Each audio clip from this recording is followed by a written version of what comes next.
Hello everybody, Chef Bravo here once again for Bravo Plant-Based Channel and BravoPB.com. I hope you enjoyed this video. This one is by request, juicing, in particular the juices that we do here at my place of work, True North. Everybody wants to know how do we make them, what we put in them, and so that's why I'm making this video for you guys, and you guys all out there. Sound good? Yeah. All right. The first thing, I'm just going to cover this really quick. Difference between juicers. Before we got this started, I was hearing somebody talk about a particular brand that they really liked. I'm not going to cover brands. I'm just going to cover the two different types of machinery, if that makes sense. Yeah.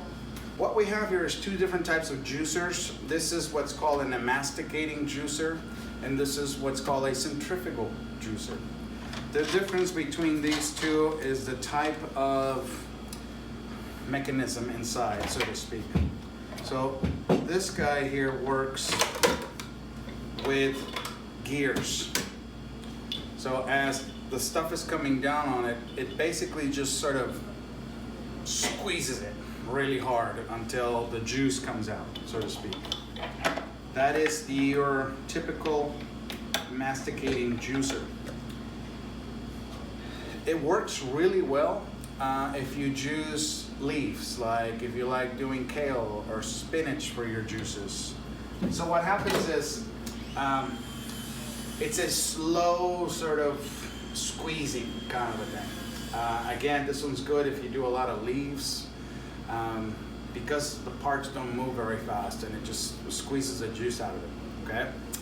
Whereas my centrifugal juicer, this one works with a blade inside, and this spins at a really fast RPM. I don't know exactly what the number is, but it spins really fast. So fast that it makes it so the juice comes out of the spout, and then the matter, the fiber goes out the other end. This one does not work very well if you like to make juices with spinach and whatnot, because the leaves just sort of spit right out. So you really don't get much out of your leaves. Also, this one it stays cooler than this one does. If you, say for example, if we did 12, 13, 15 juices like we do for every single time, we would heat this machine up way too much, okay? By the 6 or 7 juice, now we're doing tea for you guys instead of juice. So that's why we like this one, because it stays cool and makes them really fast. Now, that's pretty much the whole spiel about juicers. You find a lot of different brands out there. I don't know which one I would recommend because we use like a commercial model. So this is a Ceado, C-E-A-D-O. But I think I heard Breville earlier, and then there's the, this one here is a Green Star, then there's the Omega, then there's the Champion juicer. So if you're on juice, you're on one of two tracks. You're on the standard juicing, okay? Which means you are getting half fruit, half veggie, all right? So for 9 a.m., this is what you would get. You get a watermelon,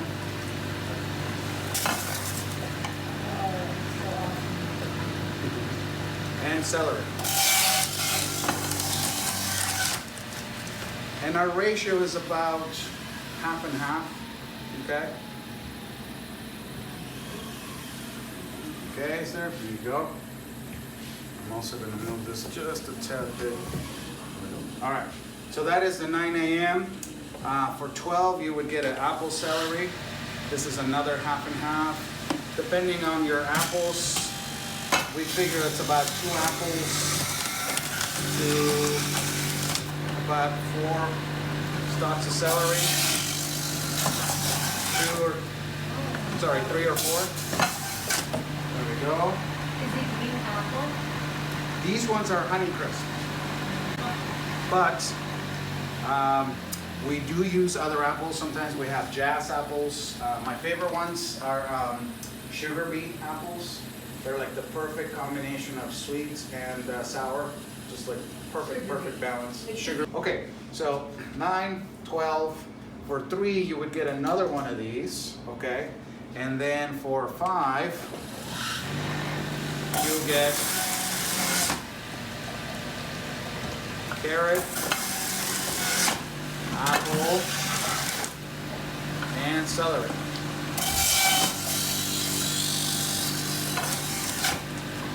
There we go. Now, if you didn't catch that, we throw in the carrot first instead of last, so that the next juice doesn't have that little bit of carrot sort of residue. So for example, if the next person is having a green juice, because they shouldn't have any sugar, we try to make it so that there isn't that little bit of runoff, if that makes sense. So again, 9, 12, 3, and 5. That's if you're on a standard juice.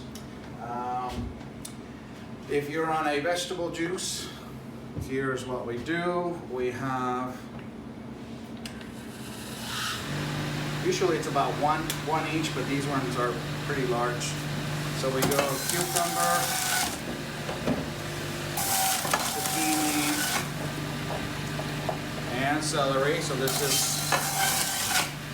is our standard green juice that we make for people. Of the celery? No, not the. Yeah. Again, those little stem pieces just shoot right out. Okay, so this is our standard green. I thought somebody said you put spinach, no? We used to put spinach, but that was nixed by Dr. Sultana. He said that when they do their doctor's meetings on Monday, he brought up the fact that raw spinach has a compound that can make people sick. And because we do a lot of juices for people that just came off a fast, he said no more, so no more. Now, if they're... Excuse me? Yeah. Why zucchini? Why zucchini? Okay, so the specific ingredients, quote unquote, the recipes for these juices were put together by the doctors years before I even started working here. If I'm not mistaken, they came up with these as the sort of gentle, what's going to be gentle on the stomach, especially after a fast, but also give you the sort of the natural sugar and salt back into the body, quote unquote. All right, so green juice, and then for a variation, we do cucumber, zucchini, celery, and then the doctors will say, well, this person should be having green juice, but they won't drink it unless there's a little bit of sugar in there. So for that, we will do either a little bit of apple or a little bit of carrot in it. And just like that, we have our juices. If you were gonna make your perfect juice, or your favorite juice that you're not, Apple celery, that's the best for which me. one? Apple celery. It's got it. Which one has the least sugar? It concentrates the sugar, right? Correct. So the least amount of sugar would be this guy right here, the green. Which is The green. Cucumber, zucchini, and celery. So no sugar. Although I have to say, after being here this many years, if I drink this, there's a sweetness to it for me, just because I've been quote unquote juicing for all this time. In the beginning, this was like, ugh, this is rough, poor patients, they gotta drink this. But now it's like, this is actually sweet. You get used to You it. get used to it, your taste buds change. Yeah. Oddly enough, my least favorite right here, which you would think that's the, perfect The sugar watermelon? and salt, sweet and salty. I don't like it.